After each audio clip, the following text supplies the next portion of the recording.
Good morning, everybody. Welcome to the Metro Outer Development Assessment Panel meeting this morning. Declare the meeting open at 9:31, and in doing so acknowledge that we're hosting this meeting on the traditional land of the Whadjuk people, Noongar Nation. We acknowledge the Aboriginal people as the traditional custodians of Western Australia, pay respect to elders past and present, and the ongoing connection between people, land and waters and community. The meeting will be run in accordance with the DAP Standing Orders 2025 under the Planning and Development Assessment Panels Regulations 2011. The meeting is being recorded and live streamed on the DAP website in accordance with Regulation 42A of the Planning and Development Assessment Panels Regulations 2011. Panel members may refer to technical devices during the meeting to assist them in considering the information before them. My name is Clayton Hyam. I'm the presiding member for today's meeting, and with me I have Karen Hyde, the deputy presiding member, and Dale Page, the third specialist member. And online we have Councillor Williamson and Councillor Adams from the City of Gosnells. Welcome to you both. There are no apologies, and minutes from previous meetings are available on the DAP website. Moving to Part B of the agenda, I'm seeking declaration of due consideration. Can members and confirm that they have duly considered all the documentation contained within Part B of the agenda and Part B related information? Thank you very much. Disclosures of interest. Are there any disclosures of interest? Councillors, did this go to a council meeting? No. All right. Thank you very much.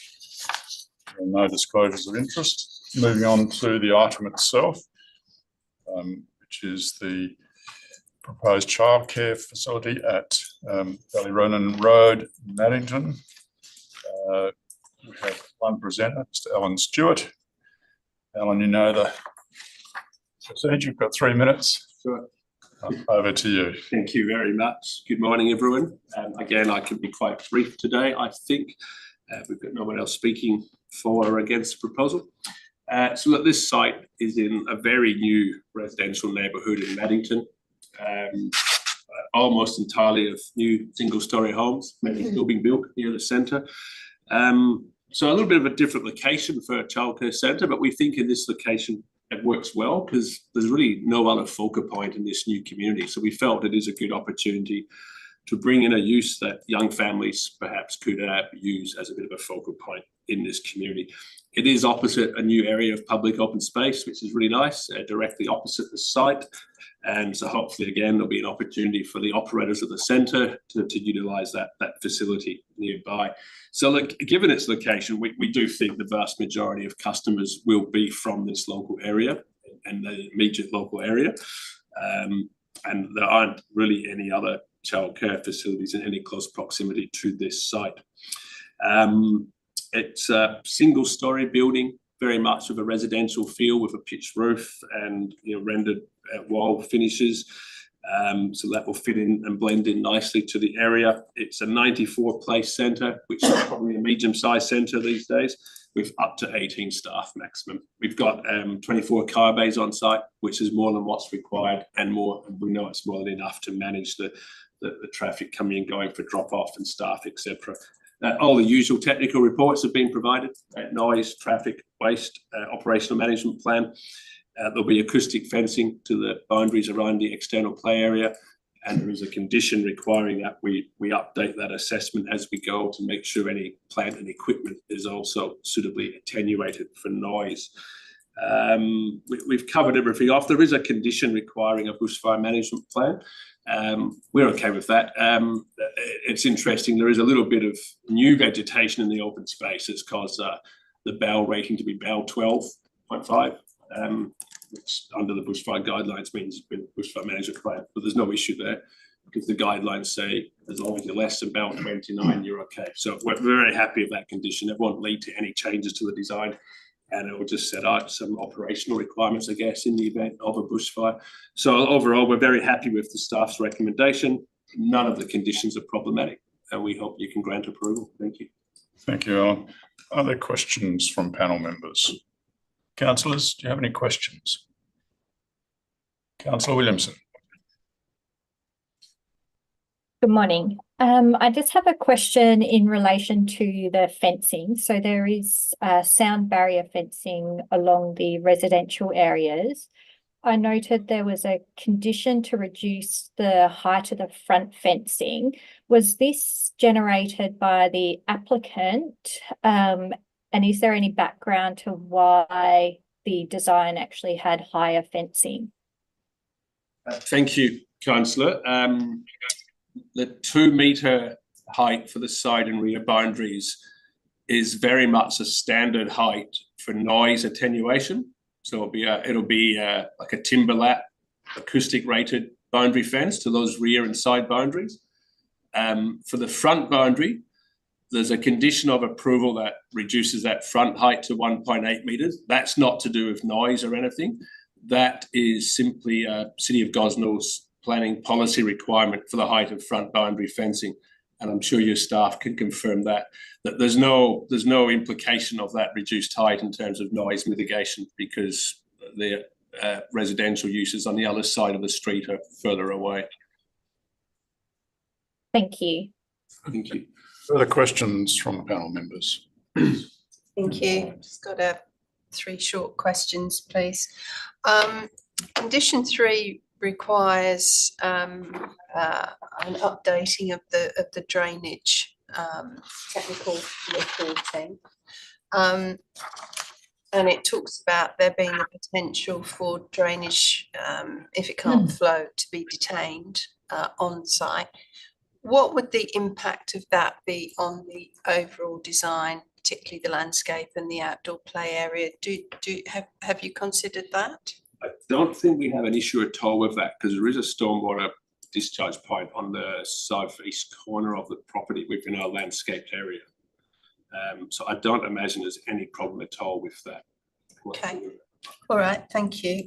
Second one is your application report talks about signage and whether the signage complies or is exempt from local planning policy and the scheme. In terms of reviewing the conditions, are you comfortable that the signs that you've proposed are part of this approval, or do you still feel that there is some question mark around that? I guess the standard approach, not a standard answer as such, but I mean, at this stage, we don't always know the precise branding that will be used on the centre. So it's very difficult to actually have that. So we've shown some, I believe, on the elevations. Whatever's on the plans forms part of this approval. And we would hope you can grant approval to what's shown there.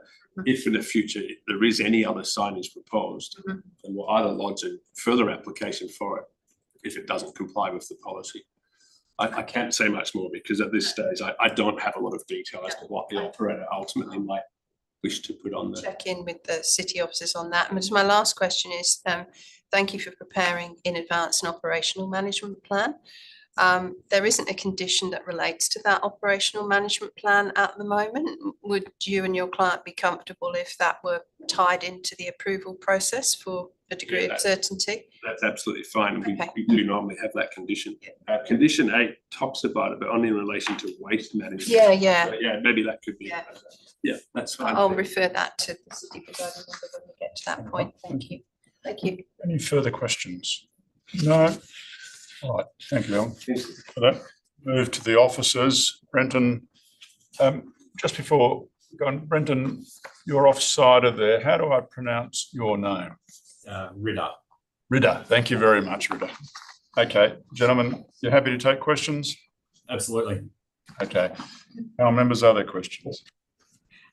Yes, please. I just have a few, and it's for my own clarification. Can you just clarify for me, you don't have a policy on childcare premises, local planning policy? No, we don't. Okay. And then secondly, the RA talks about the fact that there are no standards that apply to the site under the structure plan. Could you explain why that is to me, please? So as far as the site, the structure plan is concerned, the site is basically just a residential zoned property, and it was envisaged that it would just be developed for either a group housing site or just straight single lot development. Obviously, it's being proposed as a childcare centre, which is approvable, an approvable use under the scheme. But there's nothing resulting from the structure plan that would require additional design or development standards for this particular site. Okay, thank you. And then condition 7 requires an existing easement to be extinguished. Could you elaborate on that for me, please? Yeah, so prior to the northern area of the broader subdivision being developed, there was an easement put in place over this site to allow bin truck reversing into the site. On the aerial photo that's provided as attachment 1, you can probably make out that there's a concrete apron that extends into the property. That is the area where the easement sits currently, and that was to allow bin trucks to go up. When it was it was basically just a terminated roadhead.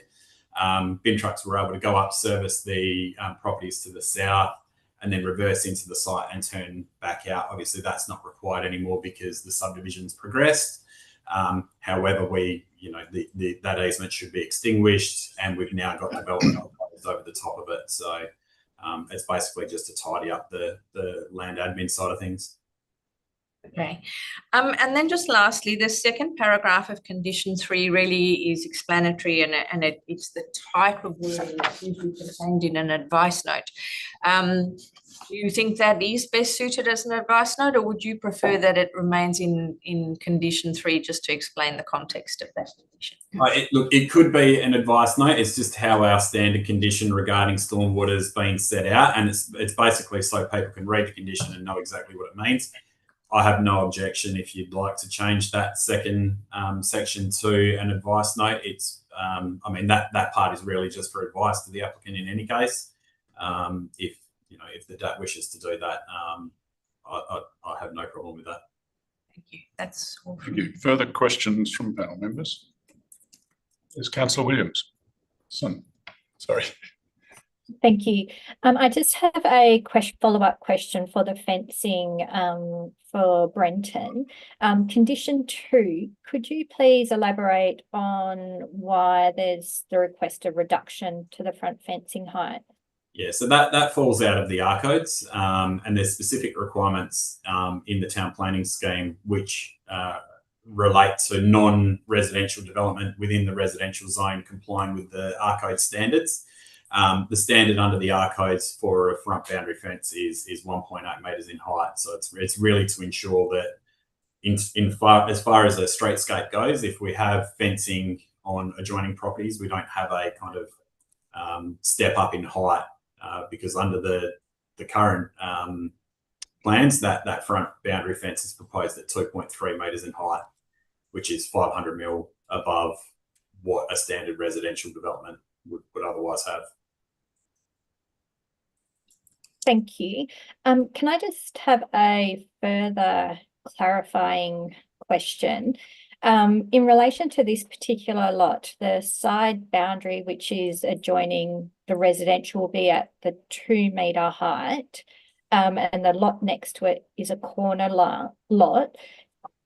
Do you see it being problematic if the height was allowed to be on the front, the 2 metres carried around onto the front, given that they're looking at doing only brick up to the it was a lower height and then the top of it was permeable?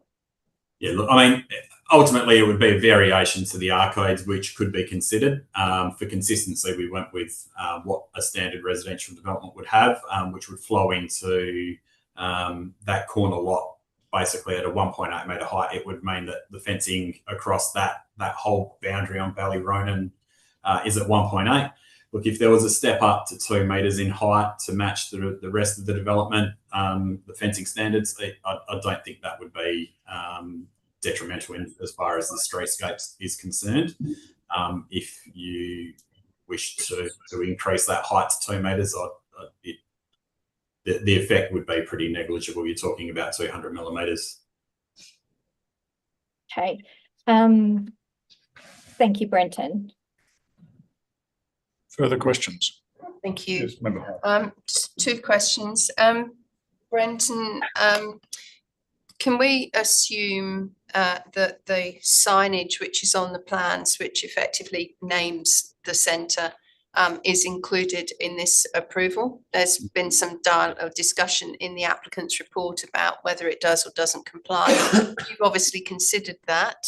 Could you provide me with a response? Yeah, we have considered it. Obviously, as Alan pointed out, the signage that's shown on the plans is indicative and pretty high level. In terms of what is actually proposed, as far as location and size, it fits well within the development. And if we were to receive building plans that had potentially, an operator's name on it, but generally in that signage location that was shown on the DA, we'd be pretty comfortable with that. If the signage went further than that and they were proposing additional signage, obviously then we'd probably seek a DA at that point. Okay, thank you. And my second question is around the operational management plan which the applicant has provided, but I couldn't see that was referenced in the approval. Ordinarily we might, particularly as the applicant has provided such a document. Would you see that a condition for that would be okay? And could it be something along the lines of the development to operate according to the approved operational management plan, unless otherwise agreed to the satisfaction of the city? Would that be the sort of thing that might go in? Yeah, look, I think you could maybe potentially the easiest modification would be to condition 8 to not specifically mention waste management. Okay. Waste management was captured in that operational management plan. Yeah. So it could be that you just modify condition 8 to say the development must be designed and operate or works in accordance with that operational management plan, because that then captures, I guess, not only waste but the operational requirements for the centre as well. That might be neater than applying. Absolutely. Yeah. Thank you, Brenton. Thank you. Okay. That's Ritter. Any further questions? No. All right. No. All right. Thank you, gentlemen. We'll move on to the item. I'm going to seek a mover and a seconder for the published recommendation for approval with conditions, and we can deal with any amendments later. Councillor Adams, you want to move it? And Councillor Williamson seconded. Thank you. Councillor Adams as the mover. Just generally, I'm quite happy with the application and quite happy with the amendments that have just been discussed. Okay, thank you. Councillor Williamson. Thank you. I too will speak in support of the recommendation. However, I would like to propose an amendment to condition 2 to increase the front street fencing to 2 metres rather than the 1.8. Okay. So you're moving, Councillor Williamson, to move to 2 metres. Is there a seconder for that? No, it lapses for want of a seconder for that, Councillor Williamson. Okay, thank you. The floor is still with you as the seconder. So I support the recommendation with all the conditions. I'm satisfied with the bushfire management plan request, and I would also look forward to the other recommendations coming to consideration, the other amendments coming to consideration. Okay, thank you. Further speakers? Member Hyde. Thank you, Member. I'm comfortable to support this application, noting that it isn't a use in this zone, but it's been appropriately advertised. I did note there were some objections, but there were also a number in support as well. I'm comfortable that there is demand in this area, and then there has been some investigation into that and demonstrated analysis of it. It's near schools and new park, and particularly in a growth area. It's compatible with the objectives of the scheme for this R30, R25 area, and seems to meet the requirements under all the deemed provisions. And I don't believe it creates any unreasonable impact on the adjoining land uses, particularly when we look at the development standards of the R codes volume 1. It generally complies with the majority of those. Do note additional parking's provided. I think that's appropriate in a growth area where other forms of active transport or public transport have still to evolve. I'm comfortable with that discussion around the signage and to accept what's shown as indicative for this centre, and note that there are other processes should that go beyond what's shown on the plans. Comfortable with the conditions requiring the technical updates, and overall I think this is of a good quality residential character of design. So happy to support, but with one amendment from me, presiding member, which is to condition 8, and it would be to delete the words waste management and insert the words the development. Okay. Seek a seconder for that. So, yes, Member Page, thank you. I don't think I need to say very much about this other than that an OMP has been prepared, and appreciate the city officer's efficient proposal to simply correct this rather than just applying to waste management, but to overall operational management. Thank you. Seconder? Nothing. Are there any further speakers on that amendment? No. Okay, I'll put the amendment. All in favour? That's unanimous. Thank you. Still with you, Member. Nothing further from me, presiding member. Thank you. Okay. Thank you, presiding member. I too support the application. Before I talk to the substantive motion, though, I would like to move an amendment to delete the second paragraph of condition 3 and move it to the advice note. I'll second that. Thank you. Look, the reason is the text is intended to be explanatory, but it's actually quite specific in some of its requirements or its guidance. And so I think the wording is more appropriate as an advice note to be guidance. Could I suggest that the prefix with the words in relation to condition 3? Yes, I'm absolutely. happy to support that too. All right, thank you. So that becomes advice note 6. All right, are there any further speakers on that suggested amendment? No? All right, I'll put the amendment. All in favour? That's carried unanimously. Thank you. Still with you. Thank you, presiding member.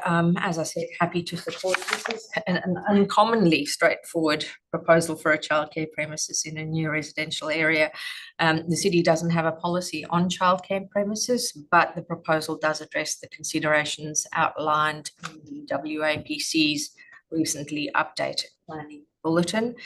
The city's planning scheme requires non-residential development in a residential area to meet the requirements of the R codes, and the city's responsible authority report demonstrates that the proposal meets the relevant deemed to comply standards of the code. And again, that's unusual even for residential development. So very well designed to fit within its residential context from a build form point of view, subject to that condition, which requires the front fence to be amended to meet the R code's requirements.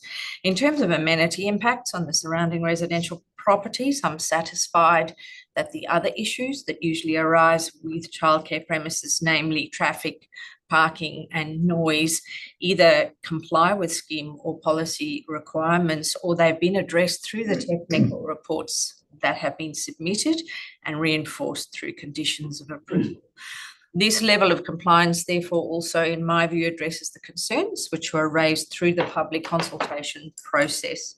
In relation to the concern raised about oversupply of centres in the area, that's not really a matter this panel can reasonably take into consideration in making a decision on this specific proposal. So I'm satisfied that all the issues that were raised have been covered off appropriately. So happy to. Thank you.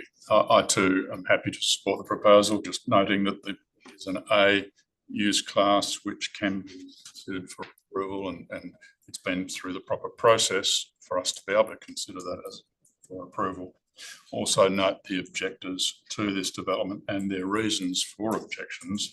Those reasons have been addressed in the RAR, and I'm satisfied with the response from the city in relation to those matters. The TAA shows that the local streets can handle the traffic without undue impact. There is adequate parking in the proposed development to satisfy the parking demand. The proposal is unlikely to have an impact on the amenity of the locality. In terms of noise issues, they have been addressed through the environmental acoustic assessment and reinforced with appropriate conditions. I'm satisfied that this is a good proposal for that location. So back to you, Councillor Adams, as the mover to wind up the debate. Nothing further to say. I'm happy with everything. Thank you. Okay, I'll put the motion as amended. All in favour? That's carried unanimously. Thank you. Just moving on to conclude the meeting. Turn the page. There's no Form 2 application and there's no Section 31 reconsiderations and under other business, there's no SAT applications, and I'll close the meeting at 9:57. Thank you everyone for your attendance. Thank you, councillors, and thank you to the staff here. Thank you. Thank you. Have a nice day. So,